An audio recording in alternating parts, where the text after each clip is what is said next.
যখন মিজান ভাই তোমার কথা বলছে, তোমার কথাটা শুনছি আমি ভাই, নিজের চোখ দিয়ে পানি আটকাতে পারে নাই, চোখের পানি আটকাতে পারেনি, ঠিক আছে।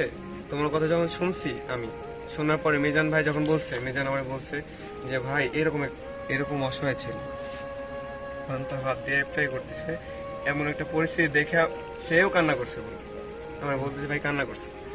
আমি তারপরে শোনার পরে, এগুলো সব শোনার পরে ভাইরে বললাম ওখানে আর রাখেন না, একটু দেখেন যদি পান খুঁজে পান। ও তো মনে করেন আসার পরে খালি তোমার কথা যে তুমি কি করতেছো ভাই, আর দেখে তো মনে হয় থাকতে পারতেছে না, সে থাকতে পারতেছে না, অনেক করছে বা এরকম কেউ আমাকে হয়তো বাপও করতো না, ঠিক আছে।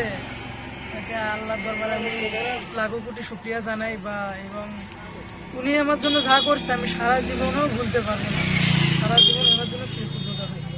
আসলে বিষয়টা এমন কিছু না যে ও আমার মতে চলতে হবে, আমাকে মনে রাখতে হবে।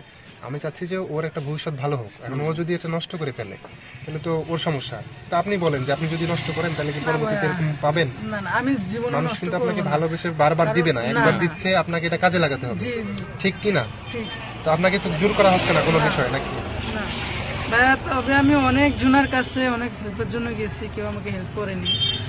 আপনাদের কথা আমার সারা জীবন মনে থাকবে, ঠিক আছে। আমি মরণের আগ পর্যন্ত আপনাদের কথা ভুলতে পারবো না। বিশেষ করে আপনাকে যে আমরা বুঝাচ্ছি, জিনিসগুলো তো বুঝতেছেন নাকি? মাথায় তো আসতেছে যে আমরা আসলে কি বলতেছি।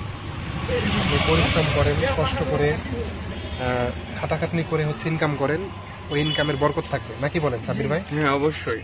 আর আমাদের কথা তোমার খারাপ লাগতেছে? না না না, খারাপ লাগার বিষয় নাই বলা, সুযোগটা তুমি কাজে লাগাও। এই যে সুযোগটা তুমি পাইছো, সবাই কিন্তু পায় না, সবাই কি পায়? আমার জন্য অনেক কষ্ট করছে ভাই।